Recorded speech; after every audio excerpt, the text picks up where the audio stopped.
welcome back to Delectable You, recipes for food and for life. Today we are going to make gluten-free banana coconut chocolate chip muffins. They are so delicious. The recipe is from my dear friend Cassandra, who together with her husband Andrew started and run this amazing juice shop called Clover Juice. They are in Hollywood and they are in Silver Lake and they might be in another place, and they have wholesale accounts all over LA. They are incredible. Cassandra is the reason I ever got into cooking in the first place, because she has such a command for the palate. The way that she puts flavors together is like no other. So if you haven't checked out Clover Juice, I highly suggest it, because I haven't seen her blends of juices anywhere else. And she has amazing recipes too. She has graciously shared this one with me, so I'm going to stop talking and I'm going to show you how to make these muffins. All right, first things first, you're gonna need 2 bowls. The first bowl we're gonna put our dry ingredients into. So we're gonna start with 1 cup of gluten-free flour.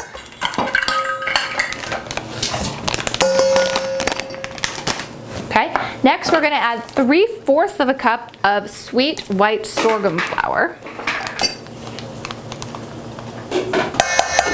All right, up next we're gonna add some kind of alternative flour.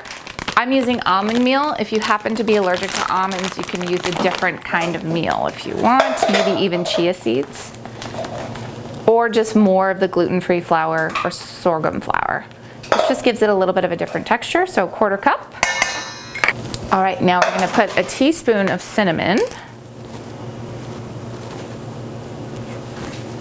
Next is a teaspoon of baking powder, or baking soda, excuse me, not powder, soda. And I always measure the baking powder or the baking soda, this is soda, because if you add too much or too little, it can mean the difference between a great muffin or cake or cookie and a really not good one.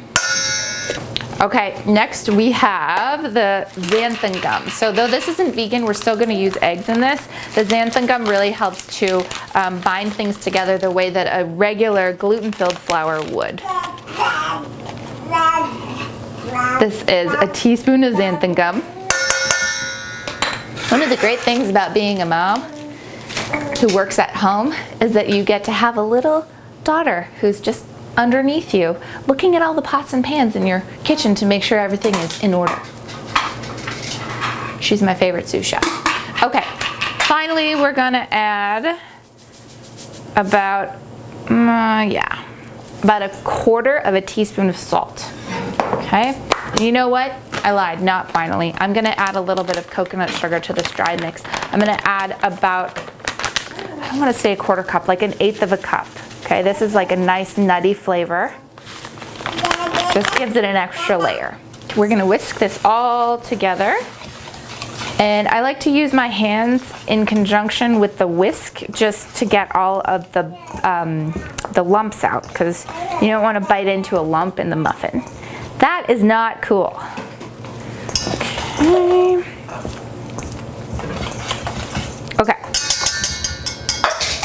Set this aside, it's nice and combined over here.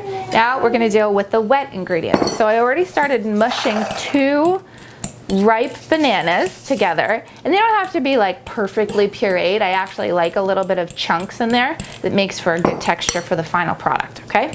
So to this we're gonna add 2 eggs. Now, if you don't have eggs on hand, or if you don't wanna use eggs and you wanna make this completely vegan, just replace these 2 eggs with 2 flax eggs. How do you do that? You take a tablespoon of flax meal and 4 tablespoons of water, that's for 1 egg, and you let it sit for, I don't know, like an hour, and then it gelatinizes, and that's all you need to do, and that will replace your eggs.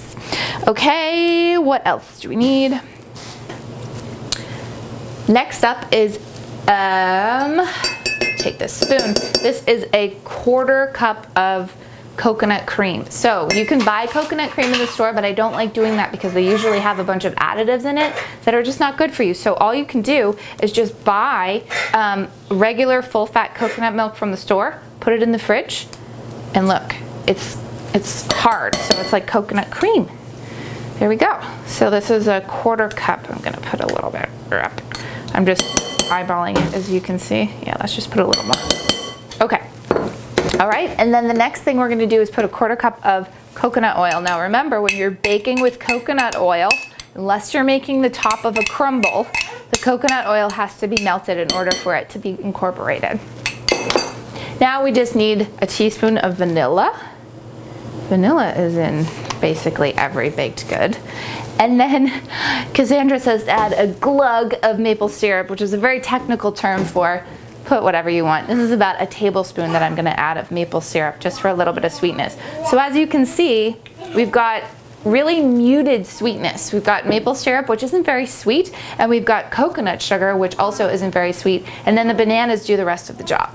Okay, so let's mix this all together, making sure it's nice and combined. Okay, so that's good enough for me. Now we're going to add our wet ingredients to our dry ingredients.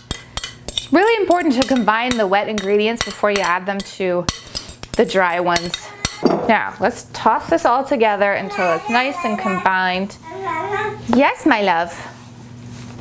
Madison wishes that she could toss this for me, but we haven't learned that trick yet. Okay, so this is just about combined. Now we're gonna add our two final ingredients. The first thing, chocolate chips. We're gonna add a half a cup of chocolate chips. And use a little more.